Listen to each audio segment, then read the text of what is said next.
السلام عليكم ورحمة الله تعالى وبركاته دawadaha qiimaha badan oo kulanti wacan oo wanaagsan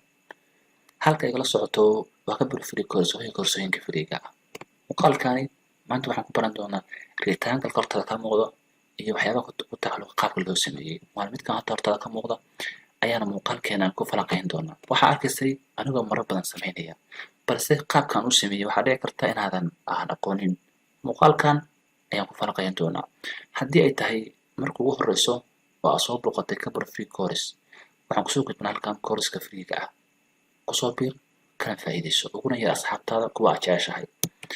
marka aan doonayo in aan sameeyo rectangle noocan oo kala ah ama xidig oo kale ama waxyaabo muhiim oo kale rectangle wuxuu ka mid yahay waxyaabaha ugu muhiimsan ee la doonayo ka ogaato Adobe Illustrator ama Photoshop kale halkan ayaad imaanaysaa waxaad dhahaysaa right click halkan waxaa ku jira waxyaabo fara badan rectangle rounded and ellipse polygonal marka star marka aad u fara badan yahay midka aad doonto ayaad tijaabin kartaa fiiri midka aad doonto waad tijaabin kartaa dawadaha qiimaha badan waxaan filayaa waad fahanti hadda aan ku laabto ka u horeeya rectangle baa loo yaqaanaa saas u jeedi kartaa waa fahanti haye xoogaa iska yara daartid halkaa dhigo meesha ku laabo red click dheh kana waa wareeg oo kale macnaha waa sidoo kale aan geesan lahayn oo kale okay midabka bedelo qaab midabka lagu bedelo wax badan lagu sameeyo baran doonaa red click dheh ka ku xiga ellipse tool isna waa goobada oo kale okay ka ku xiga isna aye waa xidigood leh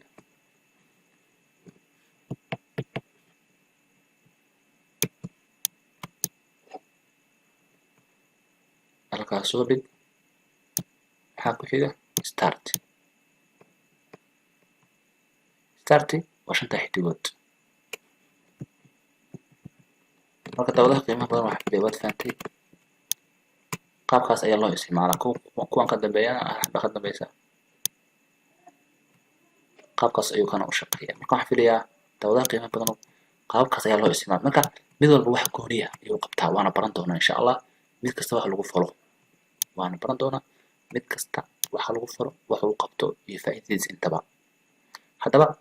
muuqaalkeena halka ayuu ku gudaha waxyaabo ay qabtaan ama waxyaabo loo isticmaalo muuqaalada soo socda ayaan ku baran doonaa ee boorinayinkiis marka hadda waa inaad kala barbarataa qaabka iyo waxa ay kala tahay mid walbana wuxuu qabtaa wax gooni oo kale marka